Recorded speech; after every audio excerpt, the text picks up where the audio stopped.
Anda masih bersama kami, Arah Angin Televisi Republik Indonesia, masih bersama dengan Menteri Agama Republik Indonesia, sekaligus Imam Besar Masjid Istiqlal, Profesor Kiai Haji Nasaruddin Umar.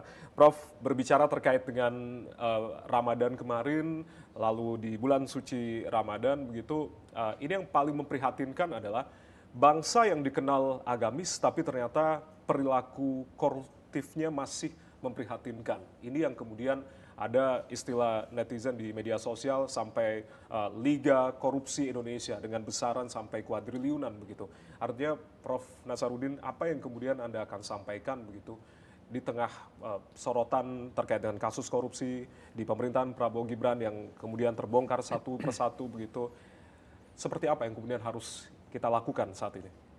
Jadi begini, banyaknya korupsi itu bukan berarti merebaknya korupsi. Boleh jadi pemberitaannya baru terungkap sekarang. Ya. Atau boleh jadi selama ini nggak terbongkar, akhirnya terbongkar. Itu bukan berarti volumenya bertambah. Tetapi mungkin volume pembongkarannya bertambah. Jadi kita perlu memberikan apresiasi di bawah kepemimpinan Pak Prabowo ini. Ya. Korupsi-korupsi kakap yang dulu tidak bisa terjangkau oleh kekuatan hukum, itu malah justru dihajar tuh ya. Jadi sesuai cita-cita juga ya berarti ya Prof? Ya, itu saya kira perlu kita berikan apresiasi ya. Ya. Akhirnya orang lain tuh nanti nggak berani. Orang kakap seperti itu pun juga ditemukan, apalagi yang receh-receh yang kecil-kecil. Jadi itu saya kira selain memberikan efek jerah dalam bentuk hukuman yang sangat berat, juga harus memberikan contoh bahwa yang kakap-kakap itu pun juga pada ditangkapin sekarang kan. Jadi luar biasa. Harus kita memberikan apresiasi kepada penegak hukum kita, kejaksaan, KPK, dan yang lainnya kan. Ya. Nah, tapi agama juga sangat penting, Mas. Bagaimana agama ini dijadikan semacam motivasi untuk mencegah korupsi. Ya, contohnya motivasi agama ini. Kita menghimbau supaya kita ini hidup jujur ya kan. Jembatan itu kan mestinya 50 tahun dipakai kan. Tapi karena campuran semennya itu ada korupsi, maka 2 tahun ambruk dia. Alasannya banjir. Padahal belum tentu kan. Mungkin memang campuran semennya dikorup di situ kan. Ya. Nah tapi motivasi agama untuk menegakkan kejujuran ini, akhirnya jangan campur. Jangan salah campur, harusnya berkualitas. Agama ini kan menganjurkan seperti itu. Akhirnya jembatan itu bisa mencapai 50 tahun. Jadi kalau agama itu berfungsi dalam hati pikiran masyarakat itu efek pencegahan korupsinya juga luar biasa itu. Maka itu salah satu tantangan kami di Kementerian Agama ini. Bagaimana mengajak umat beragama itu menyatu dengan ajaran agamanya. Bagi kami, Mas, semakin bersatu antara agama dan pemeluknya, maka semakin akrab masyarakat itu. Semakin sehat masyarakat itu. Kalau perlu nggak ada polisi lagi kan. Kenapa? Kita nggak mungkin mengambil punya orang lain. Ya. Itu bukan hak kita kan. Ya. Jadi rumah tidak perlu pakai pintu. Kita nggak perlu satpam. Nah ini sudah punya satpam, sudah punya polisi, sudah punya berangkas, hilang juga. Berarti ada yang nggak bekerja nih. Maka itu agama kita itu nggak bekerja pada diri yang bersangkutan. Ya. Nah tantangan Kementerian Agama itu adalah bagaimana mengajak orang itu menyatu antara agama dengan ajaran agamanya. Itu yang kemudian ditekankan. Dan ini juga harapan publik juga dengan Prof. Nasaruddin tidak hanya sebagai imam besar, tapi juga menakodai Kementerian Agama untuk kemudian bisa menjaga bersama begitu. Kementerian Agama khususnya Prof. yang menjadi sorotan khususnya. Apa yang kemudian Anda akan sampaikan kepada masyarakat? Pertama karena mungkin Kementerian Agama itu backgroundnya putih ya kan. Jadi setetes noda itu pasti akan norak kelihatan.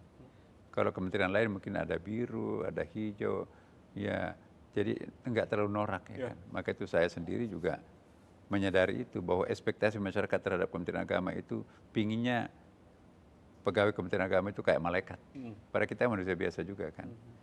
Nah, saya menghimbau betul dengan cara mencontohkan pada pimpinan itu sendiri termasuk di saya ya bahwa saya mengatakan di mana-mana jangan pernah memberikan apapun kepada Menteri Agama yang bukan haknya. Ya, semuanya harus transparan ya, transparan ya. Nah, demikian pula semua. Nah, kalau Kementerian Agama bisa menjadi contoh ya kan, insya Allah saya kira itu sangat bagus efeknya itu kan. Tapi kalau Kementerian Agama menjadi contoh sebaliknya itu kan juga bahaya, lebih bahaya kan. Maka itu saya menghimbau kepada rekan-rekan yang bekerja di Kementerian Agama, mari kita mencontohkan diri kita sendiri ya, keluarga kita sendiri ya. Maka itu saya di Kementerian Agama, pertama kami sisir itu anggaran ya. anggaran yang sifatnya mubazir, stop. Jadi perjalanan dinas itu sekitar 50% kami tiadakan. Saya sendiri mencontohkan, ya perjalanan kelas ekonomi. Jadi saya punya hak untuk menggunakan bisnis ya, tapi kami menggunakan ekonomi. Terutama kalau penerbangan 2 jam ke bawah. Kalau keluar negeri ya kita kan sudah tua ya, perlu juga istirahat panjang ya. Nah jadi kalau dalam kota atau di kota-kota dekat-dekat itu pakai bisnis. Jadi saya mencontohkan, kadang-kadang orang di bisnis, saya di belakang aja. Ya kenapa? Karena ya sama-sama nyampe kok. Luar biasa. Ya, ini harusnya diteladani oleh para menteri lain, kemudian dengan keteladanan seorang Profesor Nasaruddin Umar begitu. Baik, Prof, ada beberapa pertanyaan begitu yang kemudian Prof Nasaruddin harus dipilih. Ini kita seru-seruan aja, Prof, di momen berarti ada hadiahnya dong. Nanti bisa diambil di belakang, Prof. Baik, ada beberapa pertanyaan yang mungkin Prof Nasaruddin bisa pilih di antara 2 pilihan ini terkait olahraga. Tenis atau sepak bola, Prof? Tenis. Tenis. Nah, kalau sudah menjawab tenis artinya ada petenis yang menjadi andalan, harus dipilih antara Novak Djokovic atau Rafael Nadal.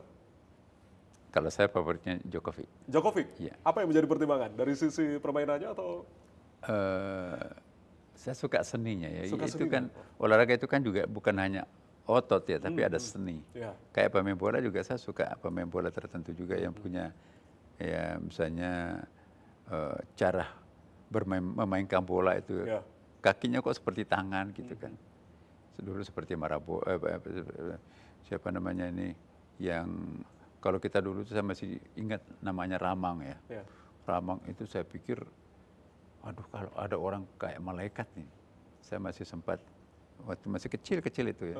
Nah, kalau kita lihat pemain bola internasional Maradona dulu kan yang sangat bagus. Nah, ini tenis juga banyak sekarang. Pemain tenis itu bukan hanya pintar menjadi juara, tetapi mampu menampilkan suatu pukulan yang berseni. Jadi enak dilihat gitu kan. Jadi cara mukulnya itu pun juga kadang-kadang di bawah kakinya tapi bagus gitu kan. Atau gerakan-gerakannya, refleksnya dalam mengambil bola santai ya. Kayak orang menari tapi masuk bolanya itu kan.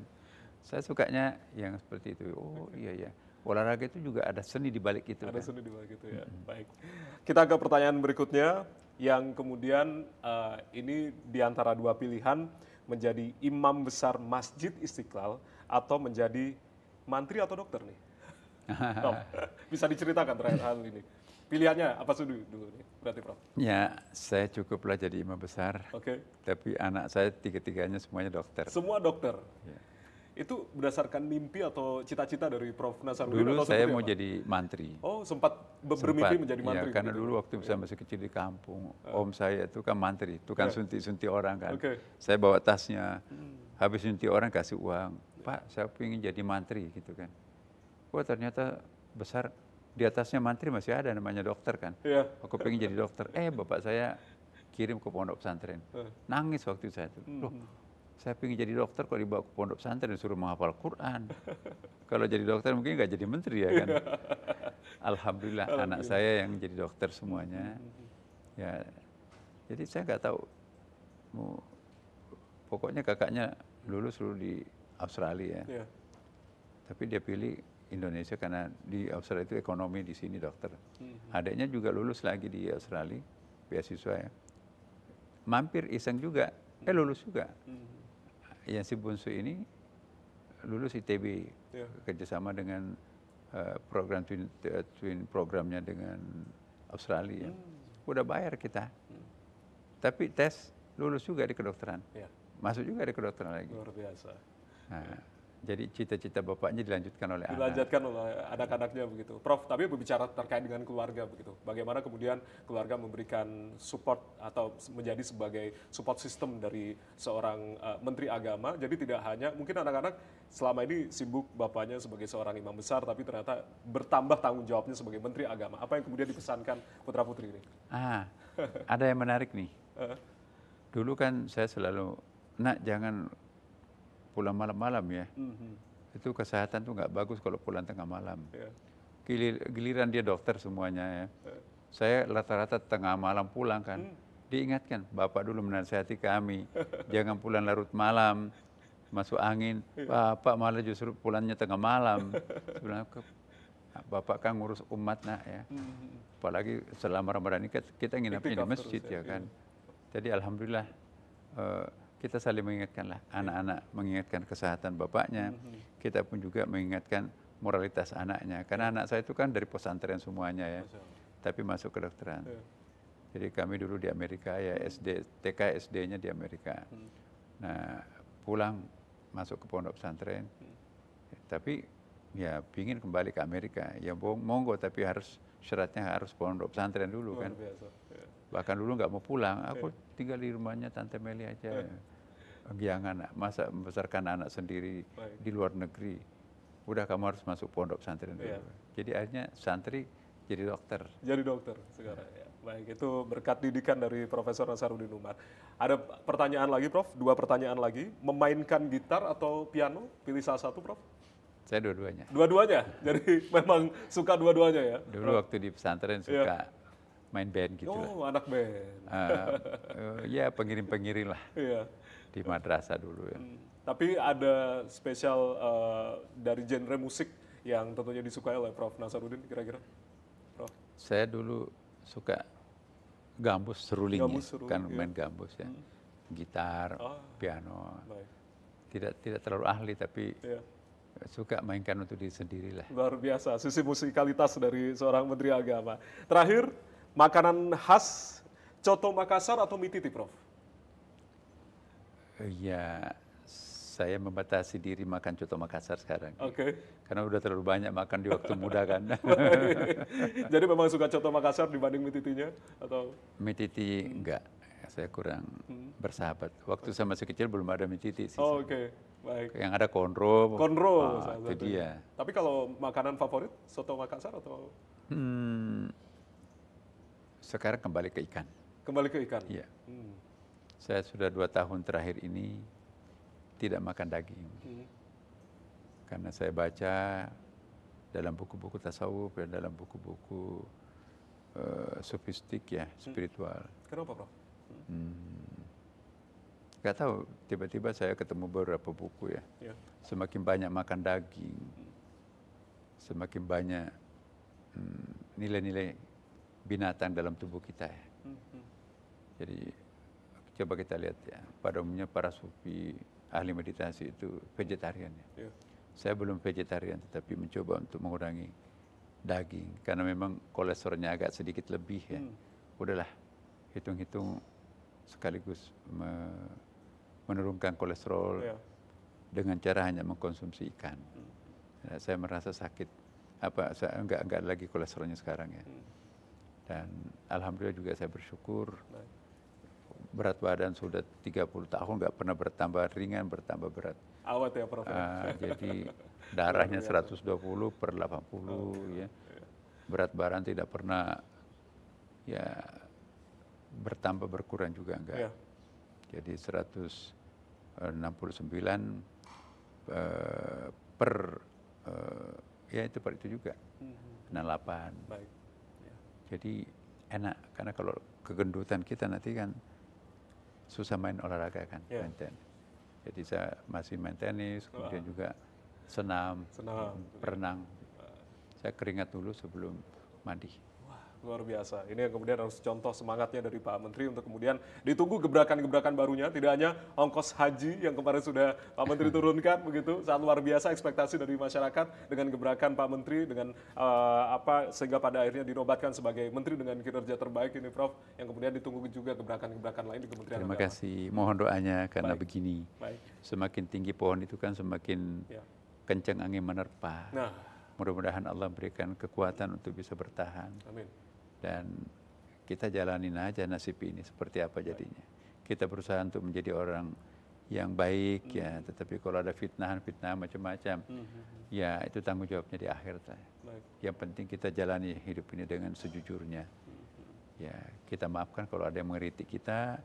Kalau kritikannya benar, ampuni aku, berarti kami yang salah. Tapi kalau kritikannya keliru, ampuni dia karena dia keliru. Udah enggak ada dendam yang bermalam kan. Enak, semua baik. pesan yang menyejukkan. Tapi lebih lengkapnya lagi, Pak Menteri terakhir, apa yang kemudian Anda akan sampaikan di momen yang suci ini kepada seluruh umat Muslim dan juga seluruh umat beragama di Indonesia? Silakan Pak Menteri. Jangan suka menyalahkan orang lain. Tapi juga jangan suka menyalahkan dirinya sendiri. Lebih baik kita diam-diam menyelesaikan persoalan yang muncul tanpa menepuk dada. Karena kalau orang yang suka mencari kambing hitam, kambing putih, itu belum menjadi arif. Mungkin sudah pintar tapi belum arif. Semua orang arif itu pintar, tapi tidak semua orang pintar itu, ya. Semua orang arif itu pintar, tapi tidak semua orang pintar itu arif. Baik. Apa itu orang arif? Orang arif itu yang tadi saya katakan itu. Tidak pernah menyalahkan orang lain, tidak pernah menyalahkan diri sendiri. Diam-diam menyelesaikan persoalan tanpa menepuk dada, bangga, segala macam, ya. Nah, ini yang kita perlukan. Orang pintar di Indonesia banyak, tapi untuk menjadi orang arifnya itu masih kurang. Yang kita perlukan adalah orang arif. Maka itu kurikulum pendidikan kita itu harus dimulai dengan kurikulum cinta. Supaya kita selain pintar juga adalah arif. Semoga kami tergolong umat Allah yang arif begitu, harapan kita semua. Sehat-sehat selalu Pak Menteri. Terima kasih. Dan salam bagi seluruh teman-teman di Kementerian Agama. Kita tunggu gebrakan-gebrakan barunya. Kita doakan juga Pak Menteri dalam kondisi sehat dalam menakodai Kementerian Agama. Sekali lagi, minal aidin wal faizin, mohon maaf lahir batin. Terima kasih sudah bergabung bersama kami Televisi Republik Indonesia. Salam sehat selalu Pak Menteri. Terima kasih. Ya, demikian Arah Angin TVRI edisi kali ini. Saya Ardianto Wijaya mewakili teman-teman yang bertugas mengucapkan terima kasih atas kebersamaan Anda. Tetap saksikan TVRI, media pemersatu bangsa. Selamat malam, sampai jumpa. Assalamualaikum warahmatullahi wabarakatuh.